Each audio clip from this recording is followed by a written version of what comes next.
Welcome to Pigs in a Podcast. I am Will. And I was going to say I'm Benji. Fucking A. And I'm John. Benji's not here because turns out he was in the Epstein files. So he's not going to be around for a while. Yeah, we've decided to move on without him, and we're just going to try to remove any sort of involvement with him and just remove him from the podcast in general overall. Yeah, I can't say that I was surprised that he was in the files, but... I mean, he did talk about, like, you know, playing with kids in the last episode. Yeah, he did. A lot. In their buttholes.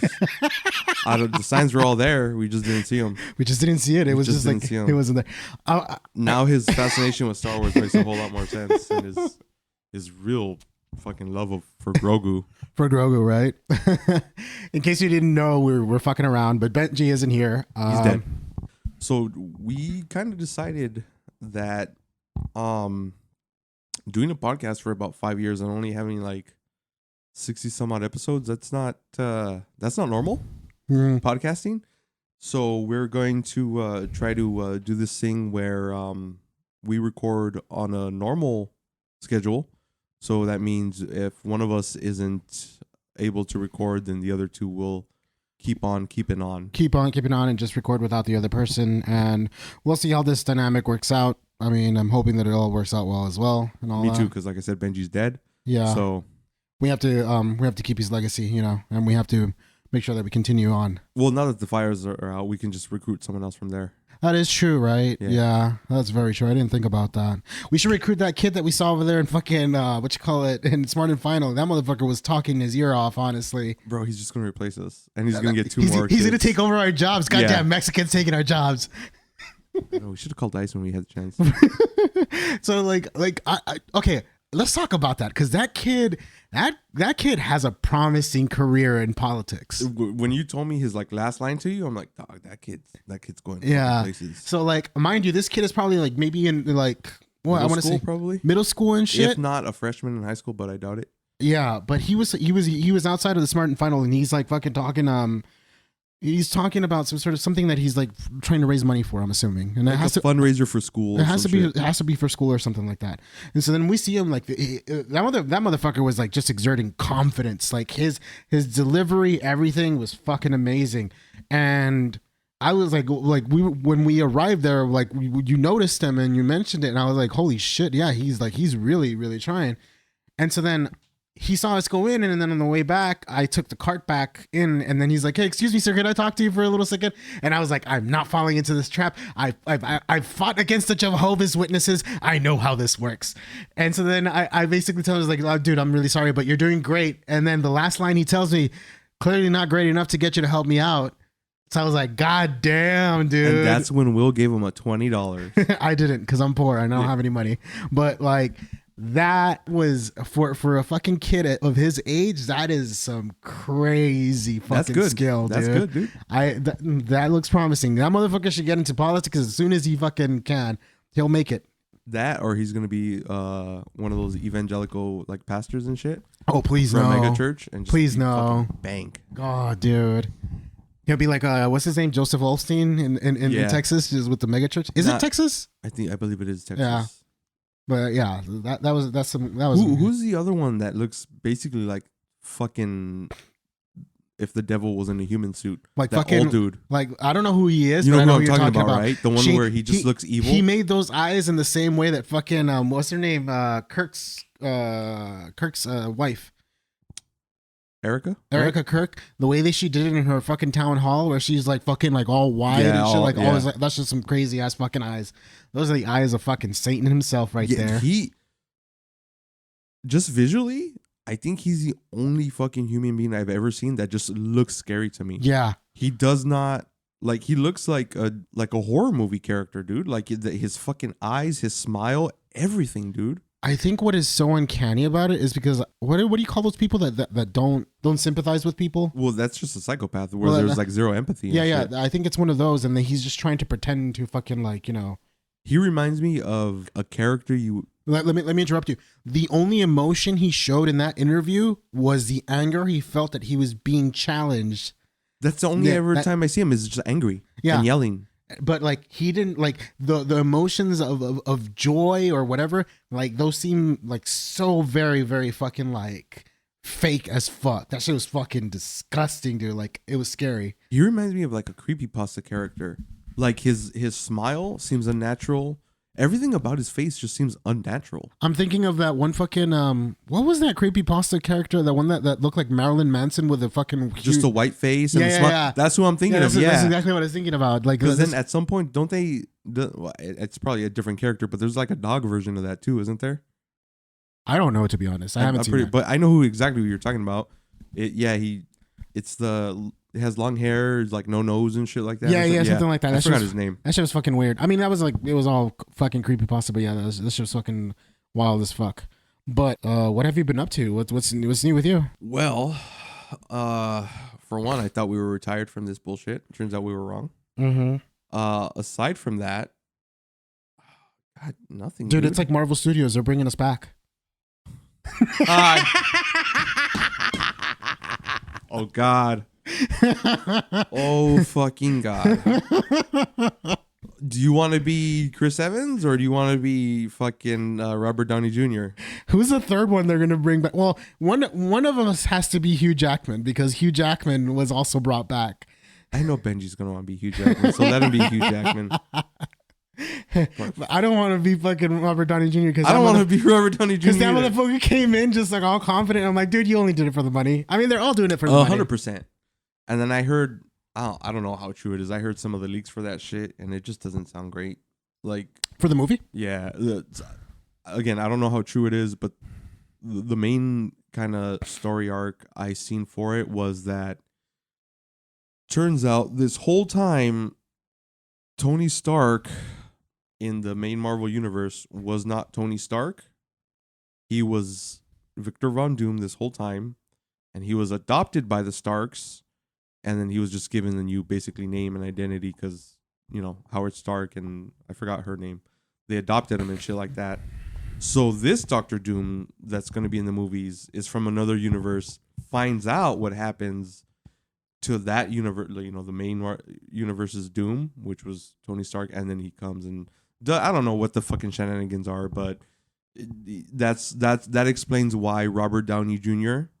is coming back as because he was never Tony Stark. He was always Doctor Doom.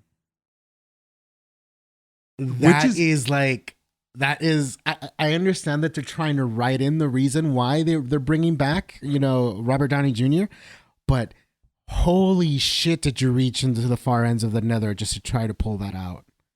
That feels like you went through so many fucking loops to get that. I would have been okay with it, but I would have given it more of a pass had Chris Evans not come back. Yeah. Because I can give you like, yeah, that's a lot of hoops to jump through and creative writing to do it. But it's also not the worst kind of explanation for it. But Chris Evans coming back is like, it's just look, it was always a money grab. Yeah. But this just kind of makes it even more so. And like, I know, I think Hiddleston will be back as Loki because he has a part to play in it supposedly. But I don't know, dude. They should have let those characters. I mean, they did let them die, but they should have just left them dead. Or just fucking reboot it. Reboot it and just like make a new timeline with fucking new actors, new fucking things, and introduce the properties that you got from Fox, from the Fox deals, and just start a new story like that. You don't have to do the fucking the end game timeline again. You could just start something new. You could pretend like you should have just ended it and like after that, or make a world-ending event after Thanos, and then, you know, just start anew. Like, you know what I was thinking about after like these leaks or whatever start coming out. So at the end of Endgame, when Rogers goes back in time to like return the stones and all that shit, how he doesn't come back, right? He decides to stay with Peggy. Right. Wouldn't that fuck up the timeline though? Because if he decides to stay with Peggy, does that mean that like all the events of the first Avengers and all that shit doesn't happen? He inadvertently created a second timeline. Remember, whenever something like that happens, it creates a different timeline. unless the property is returned back to. Oh, that's right, huh? So he had to have traveled back into the timeline. So then there should still be two Captain Americas. Technically, yes. Like there should be a normal aged Captain. Well, no, maybe not. No, because he left and he never came back. No, but that's my point though. So wherever he went back, right? Because obviously they went back and he fought himself. Right. There should still be two Captain Americas because the like yeah, he went back in time, but unless that erases the events of Winter Soldier and all that, it would even have to erase the events of the first Captain America, because for him to be with Peggy, that means he was never frozen. You know what I mean? I'm confused myself by what you're saying, but let me just explain to you like how I understood it. Main timeline, the one that we watched, right? The one that we're in. They go back in time. They take the stones. They have these extra little fucking events, right? But then they come back and deposit the stones back into the time where they took them from, which essentially erases that timeline from happening. Yeah, because things were reverted back to their original place. Because there wasn't enough time for yeah, he had to go back to replace it so there wouldn't be branches. Yeah. So there wouldn't be branches. So what Captain America does in not coming back after they send him back to return the stones, he essentially created a branch, right? And that branch it existed in fruition. Like that branch existed. It's technically still going. Yeah. It went far along enough to where he got that old. And then he decided to travel back in time to that particular moment to give what's his name, the shield. Yeah, I don't think that he even he didn't travel back in time when he was old. He had to. No, he just lived his life. There's no explanation for him to come back and live like that. You get me? When he's old, right? That wasn't time traveling anymore. It had to have been. No, because remember, they get mad at the Hulk. He's like, hey, he's supposed to be back through the portal. What happened? Why isn't he here? And that's when they tell him, like, hey, there's someone at the bench. And he never went through the portal. That's why he came back old, because he just went through the normal time progression and he aged normally like a normal person, right? But then that's the thing, is like he was in his own fucking branch of the timeline when he time traveled. You get me? It's no longer linear. It's no longer like, you get me? Like it's no longer, he was part of the timeline, so he had to come back. Because he was still an essential part of the timeline. You get me? But he didn't come back. I know, exactly. So he created a branch. So he split that timeline into two. No, I get what you're saying. But that's what I'm saying. So there's no spot for him to land in the past and end up with Peggy. Yes, there is. Where? Where they took the Tesseract. What do you mean where they took the Tesseract? When they took the Tesseract from that one facility. Remember? Where Tony was like talking to his dad. Mm-hmm. That because he saw Peggy in that facility. But no, that's what I'm saying, right? So if he stays like in that timeline, right? If he goes back there and stays there, there still has to be a Steve Rogers around, a second Steve Rogers. Yeah, they essentially create again two timelines. That's why. So at the end of Endgame, there's the old Steve Rogers, which is the original Steve Rogers. But in that Endgame timeline, still there should be a still young Steve Rogers somewhere. No, because that Steve Rogers went to that other timeline and he fucking stayed in that other timeline. No, the old Steve Rogers that comes back is the one from the separate timeline, though, because he's the one that goes to live with Peggy and have that life, right? So that's why he comes back old, because he doesn't hop in through a time machine. He just stays in that time, ages with Peggy. Peggy dies. No, but what I'm trying to say is that timeline becomes a different branch that is no longer following along with ours. It might be running perpendicular or was it parallel to it, but it's still not. It's not converging with our timeline, right? But what I'm trying to say though is, so from, let's say, like, let's just call it the fucking 60s. I don't remember if it was the 60s or whatever. Yeah. But when, before Tony Stark was born, right? Mm-hmm. So from that point on, there needs to be two Steve Rogers. There are two Steve Rogers. So where's the second one? The second one is the one that we experienced throughout the whole, what is Endgame. You get me? Yeah. Yeah, because remember, from that point on, because the moment that he goes back and stays into that timeline, he already created a fucking chain of events that is basically just, that's it. It changes everything. That's what I'm saying. So does that mean Winter Soldier doesn't happen? You don't know. It could be. But that's what I'm saying. Like, I don't how does that work then? So like because what you call it? No, but the thing is, by the 1960s, what you call it? Bucky's going through the whole fucking like he's probably in Hydra's. Yeah, he's in Russia where the fuck. Yeah, he's at. exactly. Yeah. And then Captain America was in ice, wasn't he? Because it wasn't until like the 2000 somethings where he got taken out of ice. But that's my point. So if Steve stood back in the 60s from the point where he grabbed the Tesseract to, stay with Peggy, everything else goes normal, right? Up until he's thawed out from the ice. And at that point, there should be two Steve Rogers. Technically, yes. One of them's probably still in the ice and they never find him or they never go looking for him. They have to. They don't have to. Because the Steve Rogers... They have to or else they never get the Tesseract. Because remember, they find Rogers because they were looking for the Tesseract. Wait, no? Yeah, that's how they find Steve Rogers. Because they say... Because that's how Hydra or that's how S.H.I.E.L.D. ends up with the Tesseract, remember? He goes, we were looking for the Tesseract and we found you. They found both, but they found him because of the Tesseract. Because the ship and the Tesseract both went down in the water. Then he at the same time. Then he ended up living incognito. Then that's the only explanation. No, he as a normal person, yeah, as right? a normal person. Yeah, but that's what I'm saying. So there has to be two Steve Rogers then. Yeah, in that timeline, yes.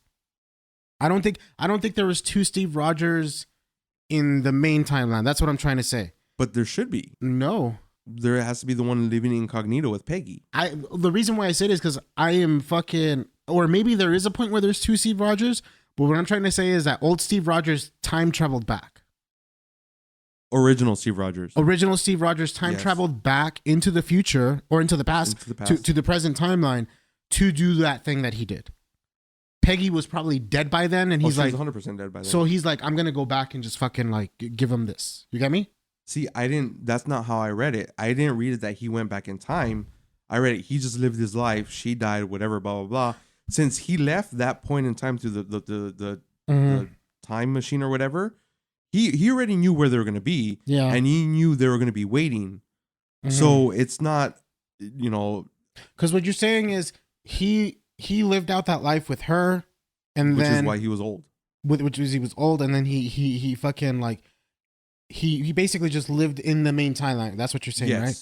No, my train of thought is he lived his life in the other timeline and then came back. Well, see, that's why I always took it where there was two concurrent at that point. Captain America's, the main one, which went through the whole Infinity War shit, went back in time, decided I already did the thing. We saved the world. I know how it plays out. I'm just gonna stay here with her. But there still has to be a Steve Rogers to be thawed out from the ice to get to that point. So wouldn't there be two Steve Rogers leaving? Yeah, there would be. Yeah. You're not wrong. Yeah, like there would be essentially two Steve Rogers living in one timeline. I think the point of contention would be which timeline was it that there was two Steve Rogers in? Was it the main timeline or the timeline that he created when he went back in time? Well, it has to be both. No, you're converging both timelines together then. No, okay. So the point was to return the stones and all that, so there wouldn't be a branch off, right? Because you can't change the events of the past because it's already, the future's already been set, right? So him going back and staying with Peggy doesn't really affect the past because presumably he goes and stays with her before he's thawed out. It does, though, because she ultimately doesn't marry into whoever she married into, and then she doesn't have the niece. You get me? Well, no, she would still have the niece because the niece isn't her kid. I mean, that's true, but I mean, she doesn't marry into the person that she married into. You get me? He ultimately does end up changing those events. He changes her timeline, exactly, and his timeline. But so there's still a Steve Rogers frozen in the ice. There has to be. He had to, if he really wanted it to be... That's what I'm saying. So if there's still that Rogers frozen in the ice and he's thawed out and everything played out... Well, but here's the thing. Here's what I'm trying to say, though. What I'm saying is, okay, so he goes into the past. That creates a separate timeline. We don't know what happens in that timeline. It should be everything that we've seen in the movies, though. No, because he stayed there. You get me? Yeah, but he definitely creates we don't know what effect it has in that timeline, him being there and then living his life with Peggy. You get me? That's what I'm trying to say. So like the events have been changed from just that. No, I know, but like, so okay. For him to end up with Peggy, I would imagine he has to go back, like I said, to that part, right? Mm-hmm. And he'd have to explain to her that yes, my plane went down in the ocean, blah blah blah blah. He has to probably catch her up to everything, right? Right. Explain to her, the world is saved. I'm here to stay with you. Mm-hmm. But there's still a version of him in that timeline where That's in the ice. That's in the ice, right? Yes. So that one gets thought out, and those events play normally, right? And that would end that the second Rogers would end up being the one that has to go back. So it just turns into this fucking endless loop of him going back and the same thing over and over again. Yeah, he created a state of events where he will always, in the main timeline, he will, like, if it was to be replayed, he will always end up going back in time and creating a new timeline. You get me? And then coming back after he's aged out. That, I don't know. That still just doesn't seem right, because that just seems like a closed loop in time. It is. That's exactly what it is. That's the way that I saw it. It doesn't look. I'm not smart enough, but that doesn't make sense to me. It makes perfect sense to me because I mean, like, by default, by him going back in time and staying over there, he already created the new timeline, right? And that timeline will persist regardless because him being there was a definitive moment that basically just fucking like branched it out right there. He's already causing, by him staying in there, he's causing changes into Peggy's life.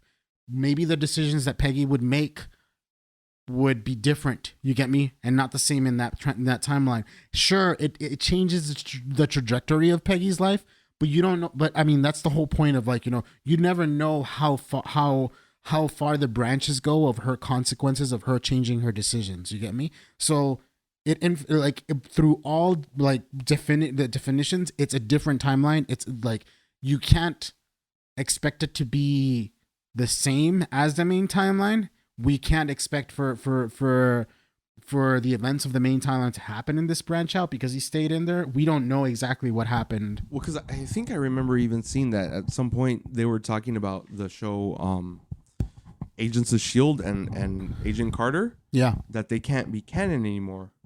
That they decanonized them because I think in the Carter one, she gets married to someone else and all that. But because of the way, well, they're saying that, yeah, she's married, but I think they never show the dude.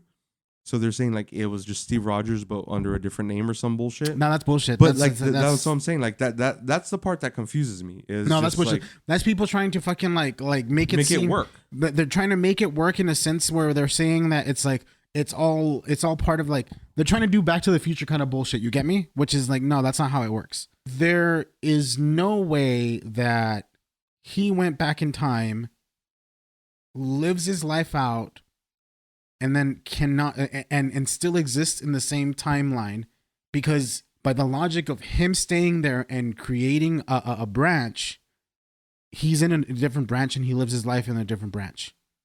So the only way he gets to come back to the main timeline is if he time travels to that timeline. You get me? Yeah.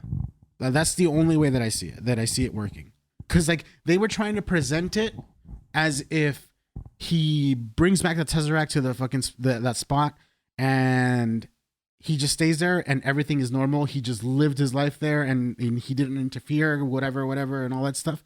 Like that would be the perfect scenario. He never interfered with anything and he was like, you know, no, it doesn't make sense. It doesn't work, honestly. That was my biggest, because the more I thought about it, I'm like, I don't understand how this works out. That's why I hate time travel shit in movies, because they never fucking like do it right. I mean, it's a complex thing too. You have to think about it, like to fuck with something that we don't even know how it works.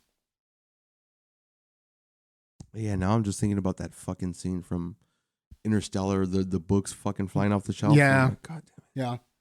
But yeah, so like we're brought back like Marvel characters into this podcast. But I decided to go back to school.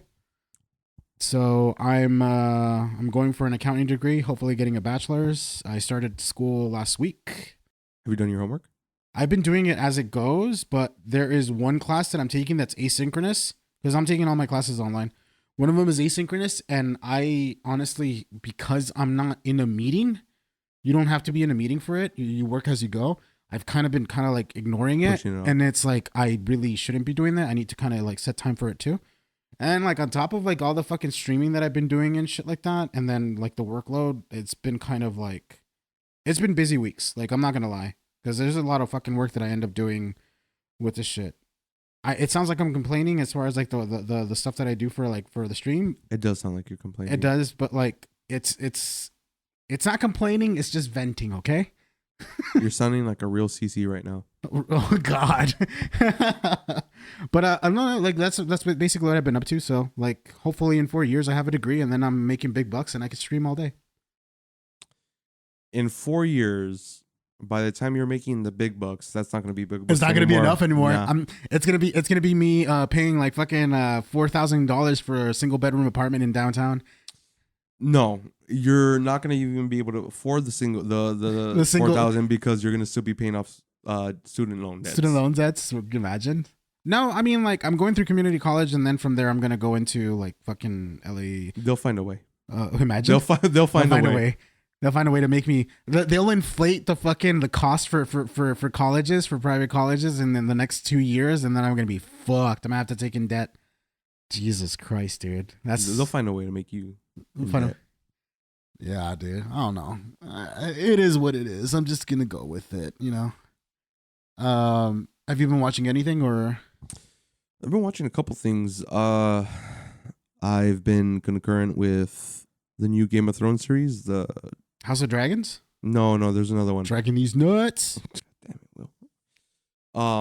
The fuck is it called? Sir Duncan Eggers? I don't know. It's another fucking Game of Thrones show. I can't think of the name of it, but it's actually really fun. It's really funny. I like it. Primal. Oh my god. I have not watched that. I've seen you guys fucking like fawn over it on the chat. And I'm just like, yeah, whatever. Dude, like the first 2-3 episodes of this new season, if you just want storytelling, visual storytelling, fucking peak. How many seasons are there? This is the third season. Third season? Holy shit. How many episodes per season? It's probably like 6 or 8. They're not long seasons. That's not bad. No. That's pretty good. They're like 20 some odd minute episodes. Yeah. And there's like no they're so fucking. There's no dialogue. I know you told me there's like basically just like all visual telling, maybe grunts here and there. And whatever dialogue there is, it's not like an actual language. It's all, there's no English or anything like that. It's just so fucking good, dude. It's storytelling at its finest. It's crazy. I think that just basically shows how skilled you are at fucking just storytelling in general. Because I mean, like if you could convey a story without actually speaking any words, like goddamn, you're basically like, it's just all storyboard you're watching. It's fucking crazy. Yeah, it's great, dude. That's crazy. That's really great. And then Fallout. I've been really digging Fallout. I haven't watched it. I mean, we watched the first episode together here, so yeah, I like that episode though. I'm telling you, dude, watch it. Yeah, it's been enough. It's been good enough to get me to buy not one, but 2 Fallout games. Oh, which one did you buy? New Vegas and I want to say 4. I think I got it for like $15 each. 3 is hard to play on PC. I was told not to get 3. If I got it, it should probably be like the last one I get out of all of them. It was New Vegas and 4. They told me to go for first, and then after that, just whatever. So play New Vegas first, not because it's chronological order, just because it's a janky experience. Because it's like it's. I mean, the game is like what, like fucking 10 years old, maybe more. It has to be more. Yeah, because it was 2000. What year did it come out? Do you know? I honestly don't remember. I want to say I was in high school when it came out. Oh, well, you know what? Hold on. No, I think it might have come out in 2011, around that time or a little bit afterwards. Did we have this conversation already? I feel like we did. We talked about Skyrim. Yeah, but I think you mentioned it because you said they came out fairly. It must have been the same year or something around there, because I bought the collector's edition for that shit. Don't tell me if I kept any of that shit, because quite frankly, I'm not good with collecting shit. Let's see. That shit had some freaking really good stuff. It had fucking October 19th, 2010. Okay, there you go. 2010. So going on 20 years. But I remember when that game came out. No, not almost 20 going years. on 20 Yeah, years. going on 20 We're years. 16 years. Yeah, yeah. I remember when that shit came out, seeing all the trailers for it. That was honestly like the only time I ever felt jealous about not having a PC. Mm-hmm. I'm like, I didn't know jack shit about Fallout. Like, this commercial's cool. It has a cool song, and I like the way the character looks. That's all it took. Yeah. And I've been wanting to fucking play it ever since. Dude, and then I think you'll notice a lot of like the differences between the storytelling of Fallout and like 3 or New Vegas and 4.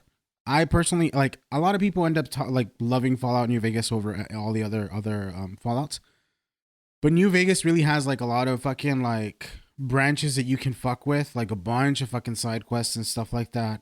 Also, like the dialogue that you end up having with a lot of characters, dude. There's so much lore in that dialogue. You can talk to like they really made sure to immerse you in all of the details you need to understand the dynamic of, like, say, between the NCR and the Caesars, and then also just like the way of living in each spot and everything like that. The politics, like also like when you go to New Vegas or they talk about New Vegas, they talk about Mr. House and how he's like basically like he's like kind of like thought of as like the ghost of New Vegas because like the fucking Lucky 68 has never opened for anybody, and they say that House is the one who runs it. Nobody knows what he looks like or anything of that sort.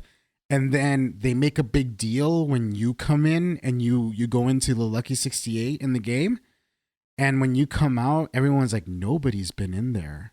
It's like, what was it like? You know, like it's fucking crazy, dude. I like it. Like it was intense. But well, this new season of Fallout is essentially just like the New Vegas shit and stuff like that. It's so fun. You need to watch it, dude. It's so fun. I will. The first episode was really good. I love the dynamic between Lucy and the ghoul. Like it's so fucking. It gets rocky. Oh, does it? Because like you could tell like Lucy is trying to bring out the good in him, and he's just trying to be like, bitch, this is the way it works. This just she 100% gets over his shit.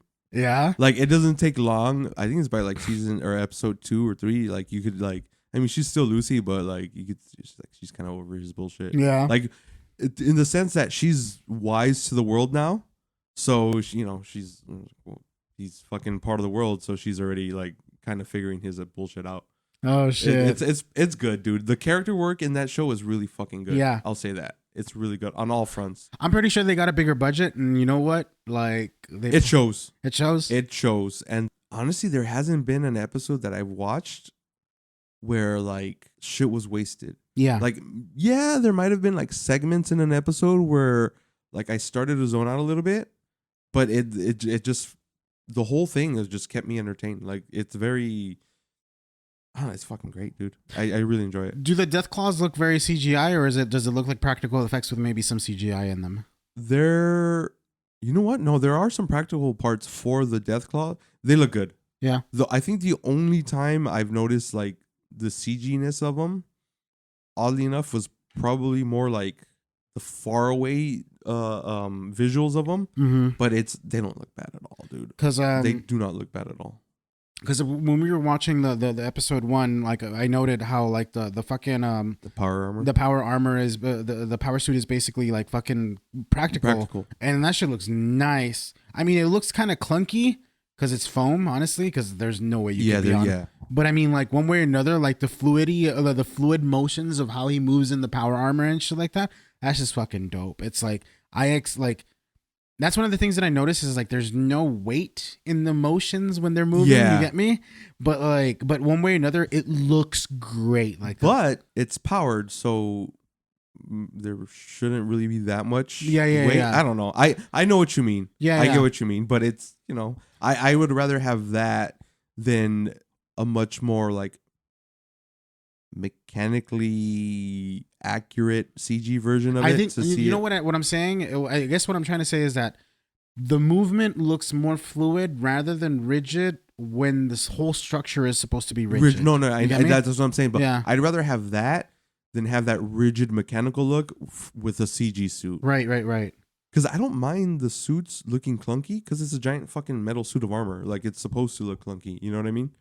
Yeah, but I mean, like from what I've seen, it looks really really good. I'm definitely gonna end up finishing up the season because it's a game that I like. It's a series that I like. Even though I don't know much about the lore between like 1 and New Tactics, but at least for three New Vegas and 4, I know about the lore. 76 I don't touch because quite frankly, like it's not a Fallout game for me. At least I don't. It's not. It's Fallout in name only, basically. Pheno. In the same way that fucking Devil May Cry had that fucking DMC game that was like with the I think Ninja Theory was the one who made that Devil May Cry game, and I was just like, yeah, fuck. Which this one? Shit. So what year, more or less? I don't remember the year, but it was definitely so.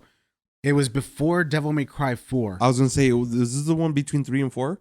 Mm-hmm. Okay, because I was like, 3 was a good one, right?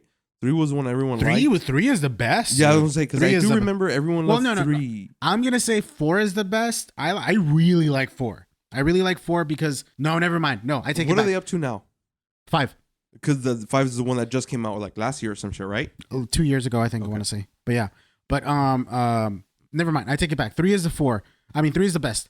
4 is right behind it. The only thing that sucks about 4 is the fact that they had you replay basically the same shit with a different character. Oh, okay. You get me? But that one, that DMC Devil May Cry, it's not bad as far as gameplay goes. The story is just too fucking edgelord, dude. I fucking hate it. Dante is like this little fucking brat that just fucking like just whines about shit and just like too much fuck being said like left and right and stuff like that. Virgil is just fucking weird. The whole situation is weird. Like you have like they tried to kind of like they tried to pass the Devil May Cry series through like a fucking like teen show filter and make it all edgy. You get me? And it's just like no. It's just no. It's not what I like. Like that's just it just didn't fit right. Gameplay wise, it was fine though. Gameplay wise, it was really good. I like the gameplay. They did like some really unique stuff with the combos and just like the weapons that you pick up.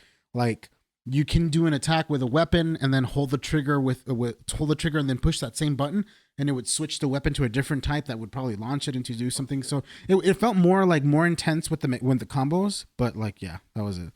But yeah, I don't know why I started talking about Devil May Cry.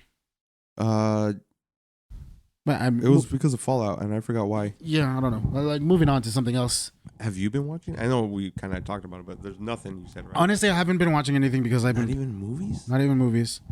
Well, did I watch anything? I mean, I guess the latest thing that I watched was the Lord of the Rings extended edition, like the fucking, like the director's cut. No, it's like 100 years old, dude. Yeah, but I mean, like, have you seen the extended editions? I don't have that kind of time. It's fucking 3 hours of each. Yeah, like, I don't have that kind of time. I fucking love them though. No, they're amazing. I've seen like the clips of the extended parts. I'm like, I should watch that, but I just there's so much in there that's like it's so good, dude. Like what was it? I think it might have been on New Year's. I don't know if it was on New Year's or fucking Christmas Day. No, it had to be New Year's. Cause like on New Year's Eve, me and some online friends, we were just fucking drinking and playing games, and we got fucked up. But come New Year's Day or New Year's Eve, we ended up like I was kind of slightly hungover, and the other people were hungover too. So we just chilled and watched the Lord of the Rings. Oh, that's fucking cool. We just watched all 3 of them all together, like in one sitting. In one sitting, dog.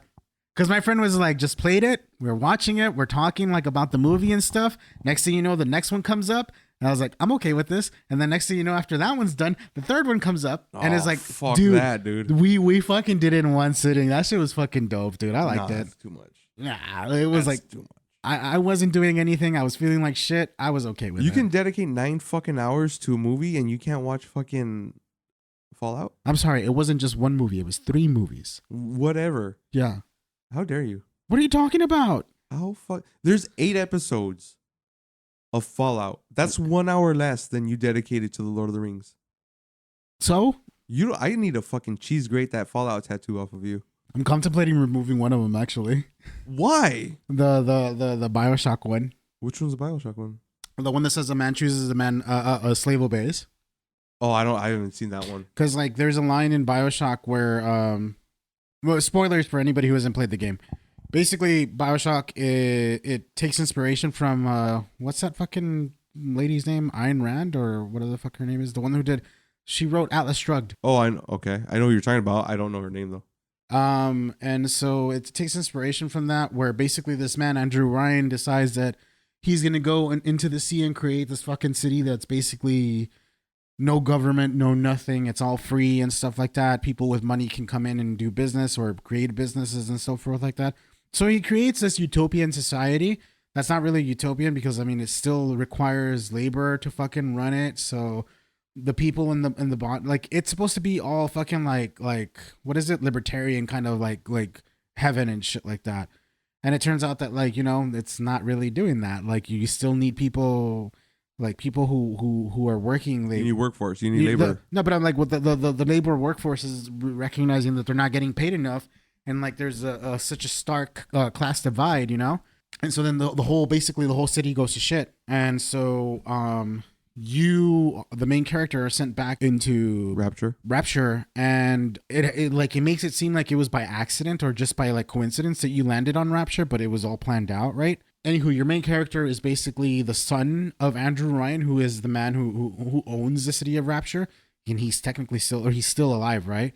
And a lot of the stuff that gave access to like, or the control over the city had to do with genetic codes and stuff like that. And it because you are Andrew Ryan's kid, you had access. You had access to that stuff. So in the end, it turns out when Andrew Ryan figures out that you're his son, and you know, and it turns out that he has been like conditioned to do things by like he does them if you ask him, or if you tell him if you begin the sentence with "would you kindly." So if you tell him "would you kindly do this for me," like it's a trigger. It's a trigger for your character to do it, right? So that kind of gets revealed to you in the end, or close. No, not even the end. The middle of the game, where you reach the tower where Andrew Ryan is at, and then Andrew Ryan is like, "Would you kindly walk towards me?" And then your character walks towards him. It's like such a silly phrase, "Would you kindly?" But then he just explains it to you, right? And so then in the end, he tells him, "Would you kindly take this?" Because he's golfing. He's like, or he's putt-putting basically, because he's like a little putt. Yeah. He's like, "Would you kindly take this and kill me?" And then like your character is just going like, "Oh no, I don't know." Whole point is he says that, right? But he's also repeating the line, "A man chooses, a slave obeys," as you're fucking pummeling his as fucking killing him. Yeah. as you're killing him. So like kind of like making it seem like you he wanted him to break out of that fucking conditioning, but he wasn't able to do it. But the line just kind of stuck with me because like ultimately we like to be in the illusion of choice, but then sometimes the choices we make are not really because we wanted to make those choices. It's just because in the situation that we were in, the guiding hand, we were kind of just forced to do that. So it's like that's the main reason why I got the tattoo. But now that I think about it, it's like I'll keep it, but I'm just like this is just like I kind of regret the messaging that it says, because it's just like I don't want to have to explain this bullshit to people. Like it's anti-capitalism. I mean, it is. No, I know, but that's the simple answer. Yeah, that is very true. I think funnily enough, I think once I start getting more sustainable income, I'm gonna start fucking doing tattoos, even though I'm like fucking almost 40. Yeah, that's I've always thought about that. I'm like, once the 20s went, I'm like, oh, I'm already in my 30s. Like, if I'm gonna get one, it should be now. But no. You don't have to if you don't want to. No, and that's the thing. It's not. One, I never really wanted to. Two, I never really figured out like something meaningful enough to get. Right. And then I just don't. I don't know. Like, at least for me, it feels like, or the way I see it is like, you also have to have like a certain look to pull off tattoos, and I don't think I have that look. But aside from that, it's just there's never anything I've wanted to permanently put on myself. I don't think there's anything that, not that there's nothing I care enough about, but I don't see the point. Yeah, no. I mean, I get that. It's like I think at this point, I'm more of the fucking outlier now, not having anything than that is true. Because I mean, almost everyone has a tattoo now. Fucking conformist. Yeah. But yeah, like because like I've always wanted to have like I always wanted to have a Castlevania themed tattoo on myself. I always wanted to have a Metroid themed tattoo on myself. Like I wanted this arm to be full of like bunch of random like fucking art that looked like kind of like stickers on a wall. That was the whole plan with this arm. It was to make it into a brick wall with a bunch of like posters or shit like that around it. And I never got around to it because it's so damn expensive. And then the other thing that I wanted to add or to make or to put on was basically like a picture of fucking Bonnie, my dog. Cause that bitch, like, even though she's a bitch, I still love her, you know? Yeah. But yeah, other than that, like, that was pretty much it. But I mean, like, I want tattoos, but at the same time, I'm just like, like, get a face one.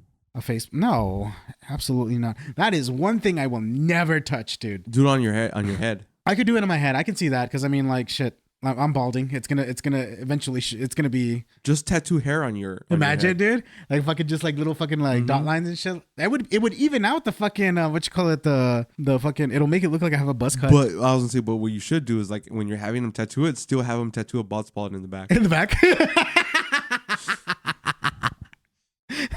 Just have them just make sure leave that blank. Actually, get the white ink and just do that little fucking spot right there. The just have them not tattoo the spots that actually have hair, and you have to just constantly maintain it by shaving it. Shaving it off and shaving it all fucking bald and shit.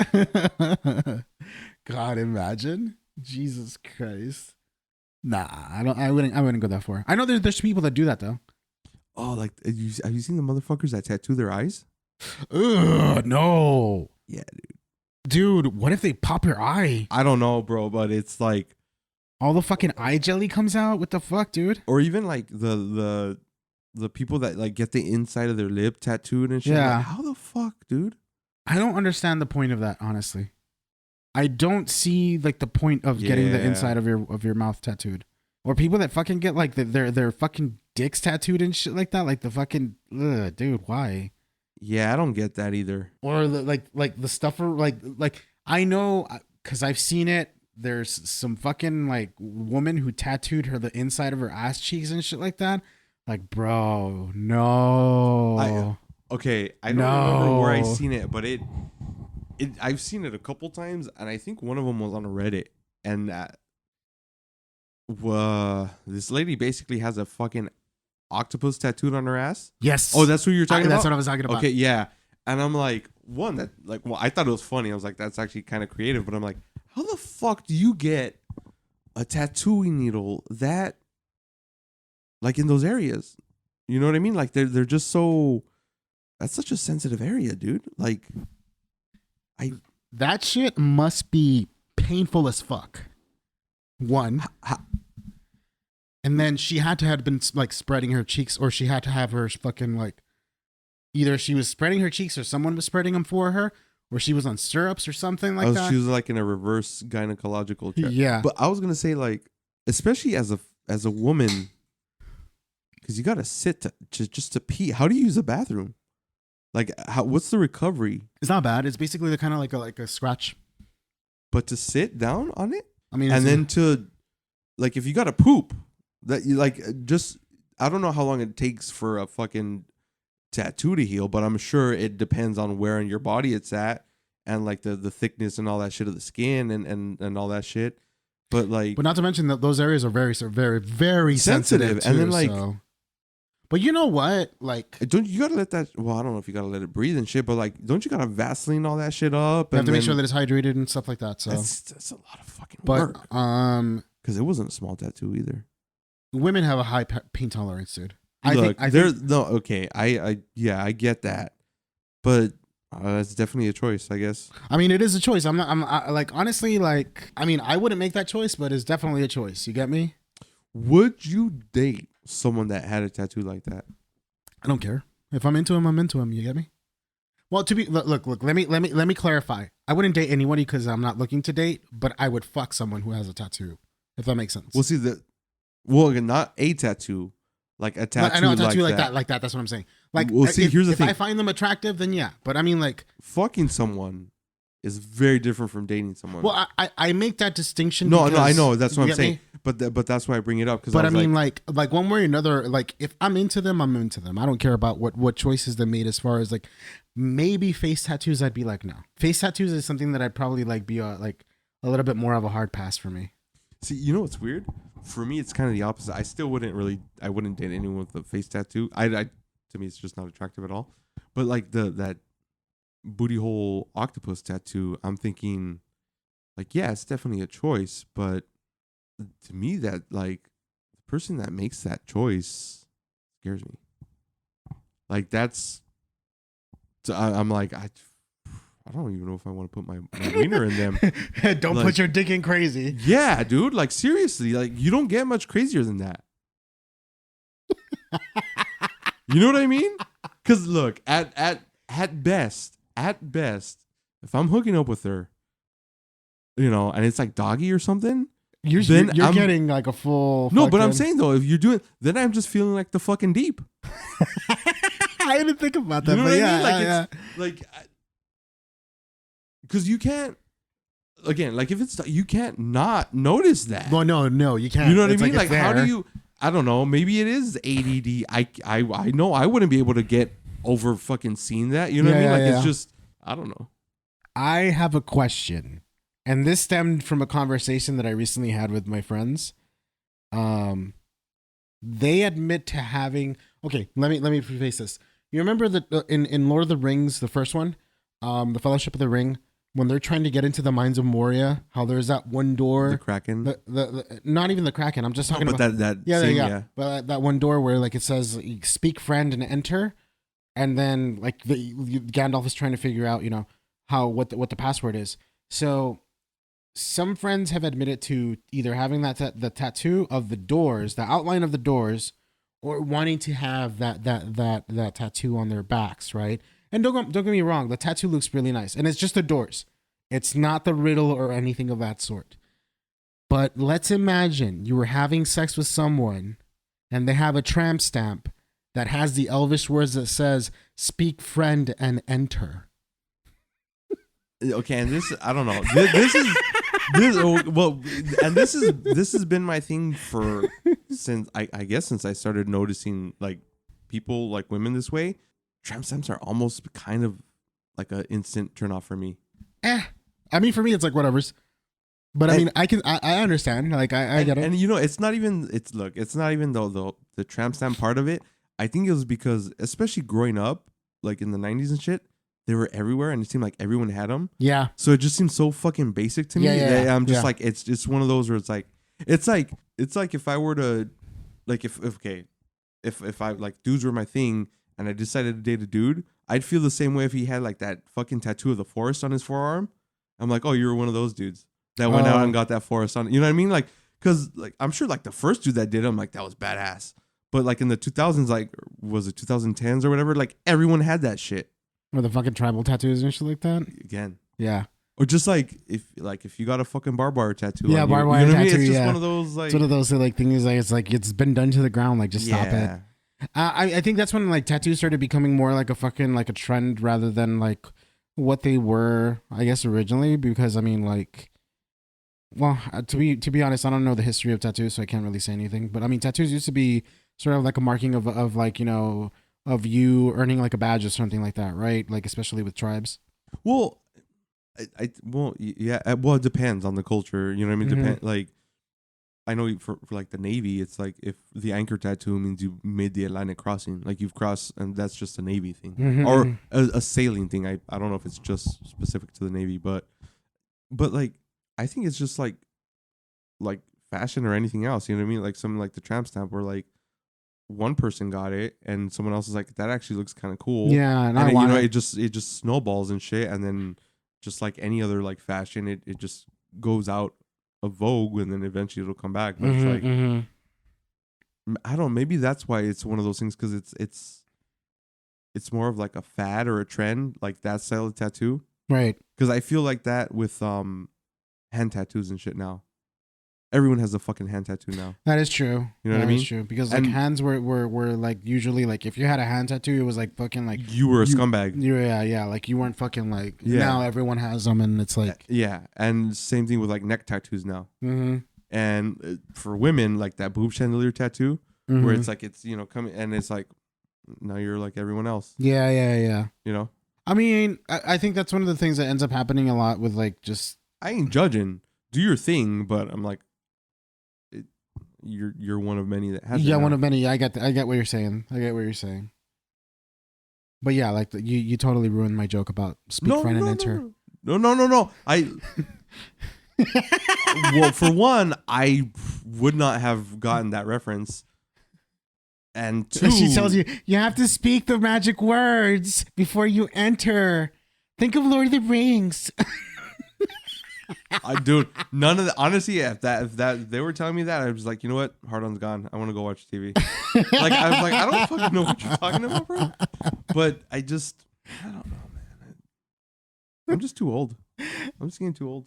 I have to admit that I've gotten to a point where like, even though like I'm a man that still probably has some testosterone flowing in my fucking system, like sex isn't like the same. I don't feel like I want it as bad as I did when I was younger. You get me? Which makes sense. I mean, but it's just like, it's just another topic to me at this point. It's like, yeah, whatever. It's not like, I don't care. Like, you get me? I don't know. It's weird because like, yeah, it was a younger thing, but like after like the first 2 times like I did it, I'm like, it was almost like, okay, achievement unlocked. And after that, it was like, I was always, at least on my end, it was like kind of on the back burner. I was like, well, there's other shit I'm focusing on now. Yeah. And so it was like, it was never like a huge like driver for me in terms of shit like that. But because like I personally end up looking into like the gay community, and like you see a lot of shit, and like as far as like the gay community going, like sex is like a fucking daily occurrence for them, like or at least like mandatory. It's almost like mandatory, like almost like there is no. I've seen people that have, or heard about people that have like hookups on the daily, like they're constantly on Grindr and shit like that. I never understood why that was like such a thing in the gay culture, like the promiscuity. I don't know either. I want to say that maybe it's hormones, but at the same time, I really don't know. But and that's been like the entire time I've been growing up. You know what I mean? Like, yeah. But you say hormones. Well, I guess if it's like testosterone, but like even then, like in my experience, like from interacting with like gay men and straight men, does being gay make your testosterone go that much higher? Because it's like no. It just seems I think because I know it doesn't, like, obviously. No. But I'm just saying what I'm trying to say is like when you like with gay men, there is no strings on them. Well, not necessarily that. I think because I like as me as a person who's into basically everyone or all genders. To me, I can tell a difference between like trying to have sex with women, like cis women, in comparison to having sex with gay men. It's like with gay men or with men in general, it's like, you want to fuck? Let's fuck, you know? And then with women, there's like a song and dance that you have to constantly do unless you have some sort of like a repertoire, or not repertoire, but you have some sort of like established relationship with them, you know, or something like that. Like there is no app for. Are you saying it's just because it's easier between two guys? I think it is. And there's no complications. It's very direct. Like you want to have sex, you have sex. You know, you want to do whatever the fuck you want to do, you can do that. Like there is no, unlike with women. I can see that. And like in men in general, like. I'm not trying to say that fucking like women are fucking like very selective or anything of that sort. Or I'm not trying to fucking like say like shit on women, because it makes sense for why women need to be selective, because I mean, quite frankly, like you never know. They don't know what kind of situation they're gonna get into if they fucking invite a stranger into their house. You don't know. They never know if this guy's gonna fucking take advantage of her or some shit like that. But I mean, like it is easier to have sex with men than it is with like objectively. It is very very fucking easy to have sex with men. You get me? Now that I never even really thought about that. That makes sense. Yeah, I can see that. Okay, but moving on from the gay shit. Promiscuity solved. We solved it. We solved it. I have been playing a lot of Final Fantasy X recently because I've been streaming it online. Chubby Chase Bro. Huh? I said speaking of gay. Speaking of gay. Yeah, I've been streaming it a lot, and one of the things that I've noticed. There's a lot of parallels, and I don't think it was done intentionally. I think it's just basically just something that they did, but there's a lot of parallels between like, because I mean the whole story is literally about a religion that basically lied about how it started, you know, and trying to a very hypocritical religion that tells people don't use this, but then the religion itself or the religious institutions are using what they're banishing people from using. So basically, every institution ever. Yeah, Not just much. religious, just every fucking institution but ever. All that sort of shit. And so then and then you have this poor fucking race of people that are considered heathens, and they're getting fucked over by that fucking religion.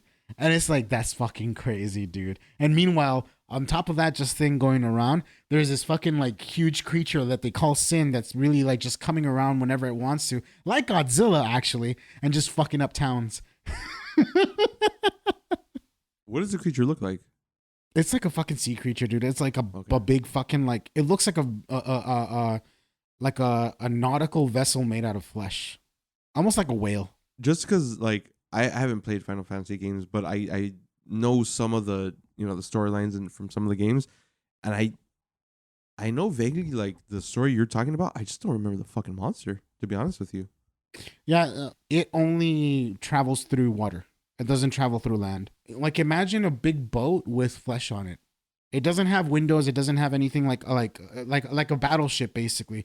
But it's all just like an encasing of flesh. That sounds horrible. Yeah, it's fucking and then it has it fucking throws out little fucking things to attack things and all that shit. They call it sin spawn. Apart from it having its own fucking magical weapons, it throws out little fucking things. I'm gonna have to look them up now. Yeah. But the game. I don't know. I'm it's hard to make content out of it. That's all I'm gonna say. What made you do Final Fantasy? Someone asked me if I would play Clair Obscur. I don't know if you Clair Obscur Expedition 33, and I told them that I would, but I'm I wasn't really sure if I was, because I have to be in the mood for RPGs or those turn-based RPGs. Yeah. So I was because I'm not really sure if I'm gonna be able to finish it, because I'm just kind of And then I don't know, for some reason from there I just decided I was thinking about playing Final Fantasy X, and then I'm gonna play 10-2 afterwards. And I just decided to play it. It's been difficult because, quite frankly, to try to create content out of a game that is mainly a story-based game, and a lot of the gameplay mechanics are very scripted. You get me? It's hard to. Yeah, I know what you mean. You don't have control where you can actually if you make a mistake, it was because where you can kind of spin it to make it look like it was something that happened. It's difficult, but I mean, honestly, replaying it and watching the story and everything like that, I'm taking it a little bit more in than I did when I first played it, which was 15, 16 years ago. Is that the only Final Fantasy game you've played? Yes, 10 and 10-2 are the only two. Oh, and 13. Those are the only ones that I played. I never played 7. I wanted to play the original 7 because I don't like the remake. It looks a little bit. Oh, it looks like Kingdom Hearts, and I don't know. I like turn-based shit. I was gonna say, is it because they made Tifa's boobs smaller? No, but I mean, Boobgate. Yeah, Boobgate. Never make a woman's boobs smaller. That's a crime. They did it for physics. They did it for physics. I think that's what they said. No, they made it. They were saying she's supposed to be a very fit. That's what I'm saying. Yeah, for the physics of the game, because for her move set and all that shit, it didn't the body type. It didn't. Yeah. Fit Her body type it fits her. But then you had other motherfuckers you're talking about physics. You having fucking Mr. Twin Cloud with fucking big ass great sword and shit. Yeah. Don't give us fucking physics. Go fuck yourself. It's looking funny. Nah, but yeah, that's the only thing that I've been I was doing that, and it was fun. Other than that, I haven't really watched anything or done anything big. I've been gaming a little bit more. I've been playing more. Like I said, I bought a few games. One of them, or two of them, like I said, were Fallout, New Vegas, and 4. I got Battlefield 6, which I didn't want to do. Why did you get it? Because I like the Battlefield games. They're fun. I prefer them over Call of Duty. No, that makes sense. Because I mean, I don't want to give EA my fucking money, but I wanted to play something, and I have Call of Duty, but I don't know. It's fun. Whatever. I've been playing that, and I've been playing a game called The Isle, where you pick a dinosaur, and you just survive as a dinosaur. Oh shit, that sounds pretty good. It's I'm on the noob servers to like learn the game and shit. But on normal servers, you spawn in, you're a baby dinosaur, and you have to like eat and drink water and survive. And every other player is out to kill you.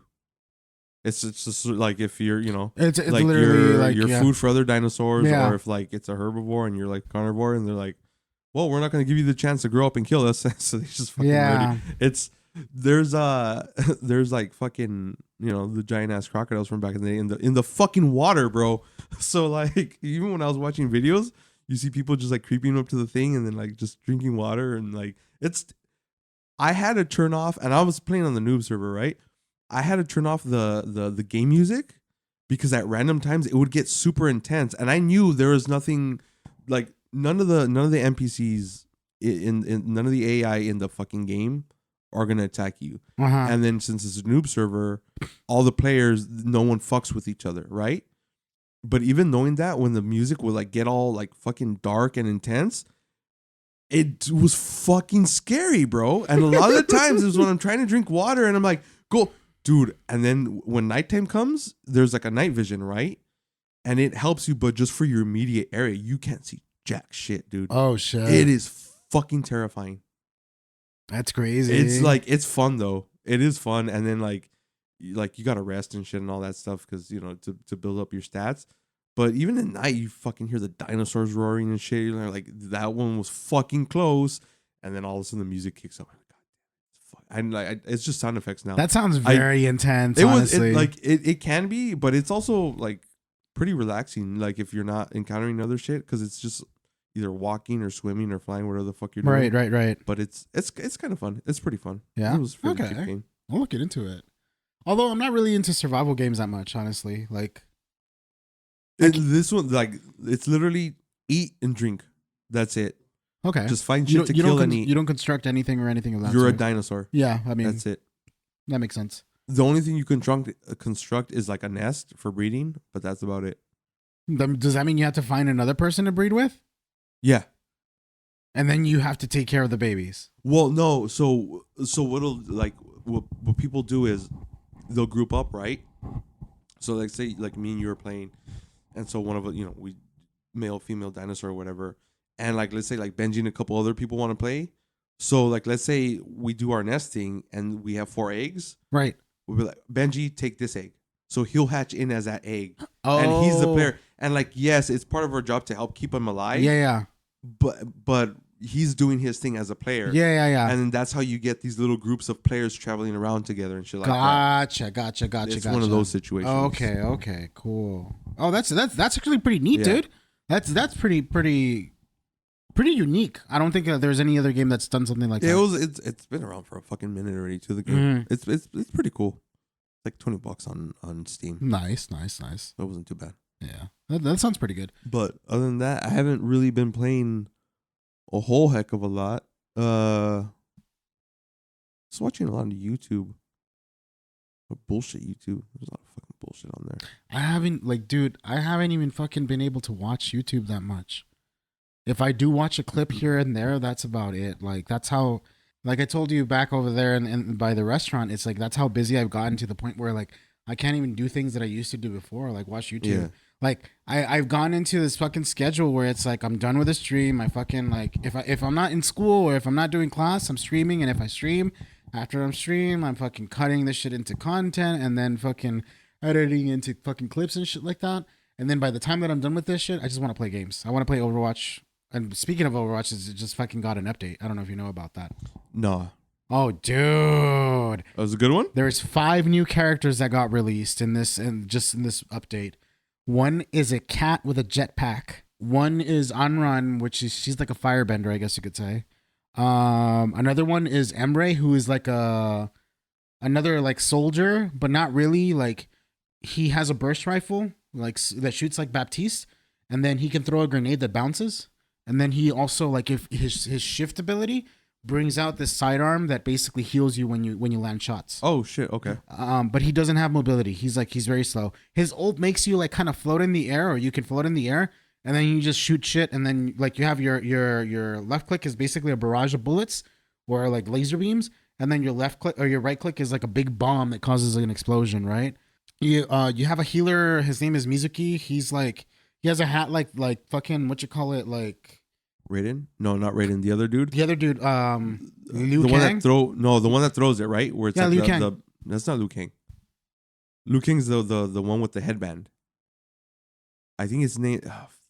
What was his name? The Mortal Kombat, the one that with the his hat is the weapon, right? Yeah. I know his name's not Liu Kang though. Liu Fuck. Kang, I know who you're talking about though. But I mean, his hat looks like that, and so then he has a sickle weapon when he releases like 3 fucking sickles when he swings it. He has a chain that roots people into place for like a second or two, and then he does area of effect healing. So the more damage he does, the more healing he does, or the more healing he does with his hat, because he throws his hat to heal people. The more damage, more healing he does. Oh shit! Okay. So it's all revolving around healing. But like the thing is, like with that one, you want to be in the thick of it so you can damage and increase the healing. So like your area of effect is doing more healing. Goes out. Yeah. And then they released a tank who's supposed to be like she's someone from Vishkar, which is supposed to be like that fucking what you call it? I don't know if she's related to Symmetra, but like she basically creates barriers in front of her, and then she could push people away, or she could throw like a little crystal that explodes. Her ult encases people into a barrier, so they can when they shoot, they'll be shooting the barrier, and then if people try to heal them, you can't heal them because they're in a barrier, and then after a short amount of time, the barrier explodes. But people in the barrier can shoot themselves out to break the barrier, basically. Oh, okay. So like it's not like it's so you're just kind of like locking them away to buy yourself. Yeah, time to buy for yourself some time and stuff like that. So like, does it affect more than one person? Yes. So is it like a giant barrier you got to try to trap people, or is it like individual barriers for individual people? You throw a projectile in front of you. Whoever gets touched by the projectile gets encased in that barrier. Okay. If you get all 5 of them, you're gonna get some kills, because I mean, like, not everyone is gonna be able to break out of there. But like for the most part, like but I mean, if you have your team fucking focusing on them, like you'll. So while they're in the barrier, are they taking damage? They can take damage. Okay. Because it's like your team. No, they're not taking damage by the. But you can attack them. You can because I mean the barrier is yours ultimately. So you're like, but that's her. Her name is Domina. She's got a nice rack and she's got some fucking wide hips, dude. Like she fucking looks sexy. I've said it before on stream. Like I'm just like, goddamn, they had no business making her like that. My Rule 34 hasn't caught up, so I don't know who these characters are. I'm a little behind. But yeah, like I've been playing that Overwatch. They don't call it Overwatch 2 anymore. Now it's just Overwatch. Okay, I mean, but yeah, like that's basically what I do now, dude. I'm looking forward to I guess now I'm looking forward to Resident Evil Requiem, you know, because they released another trailer. It looks really nice. He goes back to Raccoon City, dog, and it's. Part of me is like, should this be the Resident Evil game? Like my first. I mean, I've played them. I've never owned a Resident Evil game. I'm like, should I make this one my first? I think if you're gonna own a Resident Evil game, it should always be 4. Which one was 4? Is that the one in that weird village? Yeah. Well, 4 is the one where like the Spaniards. With the chainsaw motherfucker, right? Yes. I seen that one. I'm like whether it be the original or the remake, 4 should always be like one of the ones that you like. If I would recommend someone to play Resident Evil, it would always be 4. All right, I'll have to look into that one then. 4 is just the best, honestly. Like as far as like the most like the most middle of the road option that you can give someone. That's a really good middle of the road. That's why I suggested. 5, I would never suggest to anybody unless you're like a fan of it. That's 6, the Africa one. The Africa one. 6, I wouldn't suggest at all because that's just fucking garbage. Which one was 6? 6 was like when they're having like 3 or 4 campaigns happening all at this. Like you can play as Chris and he's up in fucking in like somewhere in fucking I don't know where it was. I don't know if it was somewhere in Europe. And then he comes back to China and this other bullshit.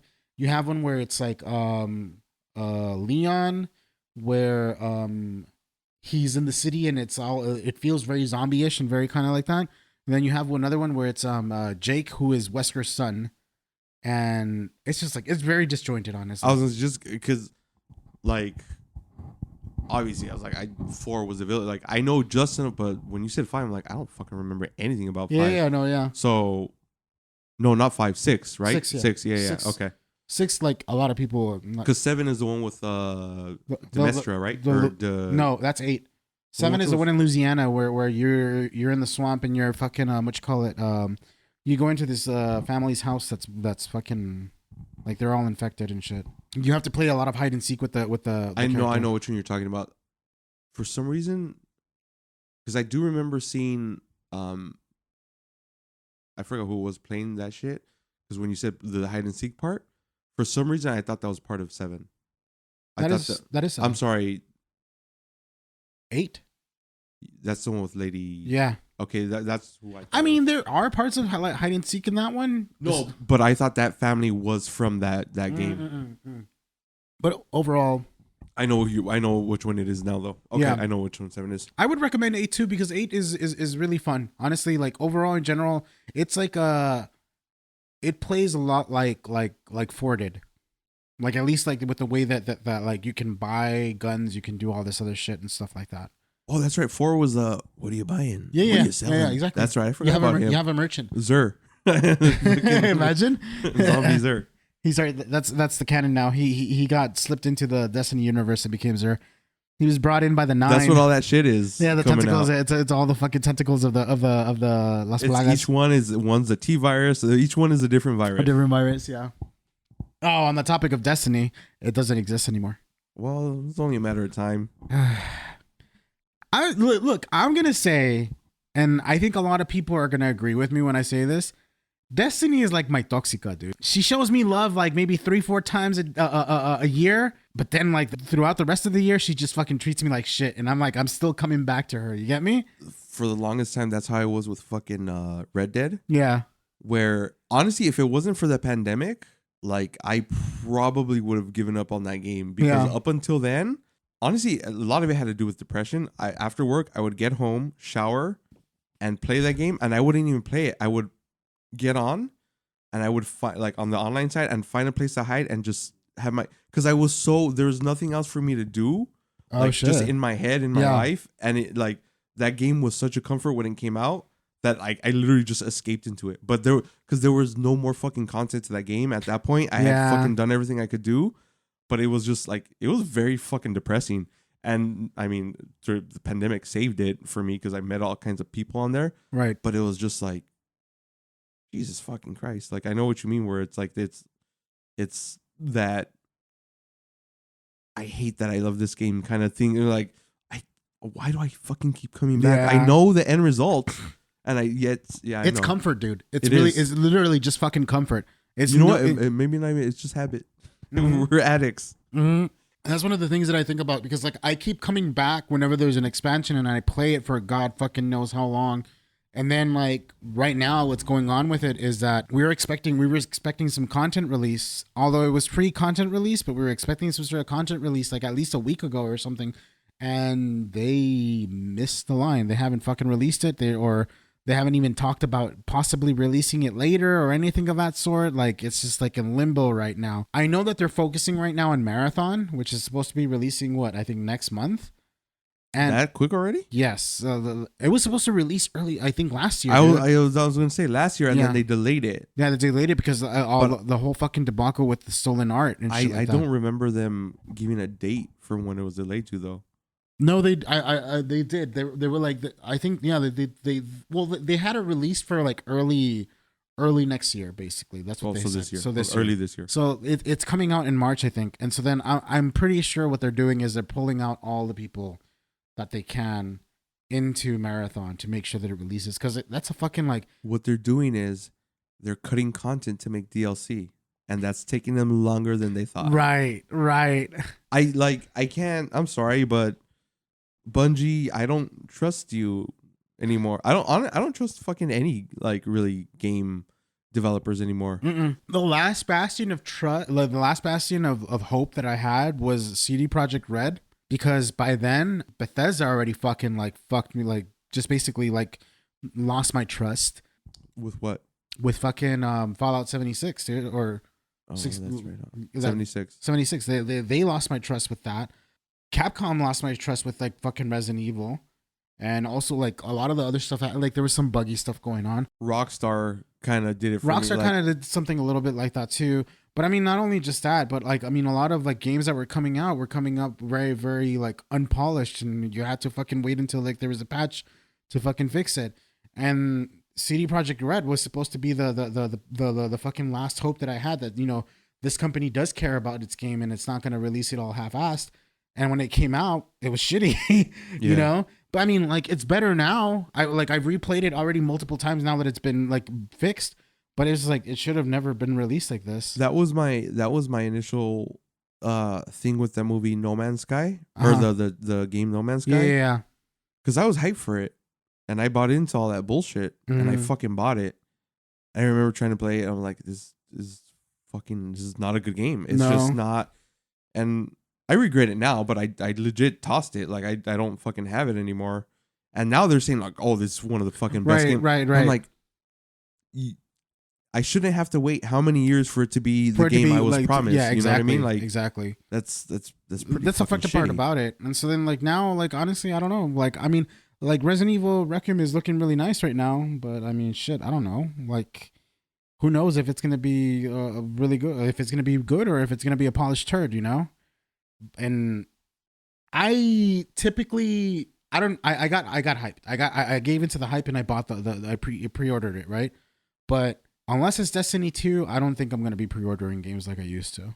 Because Destiny 2, like I said, like... Yeah,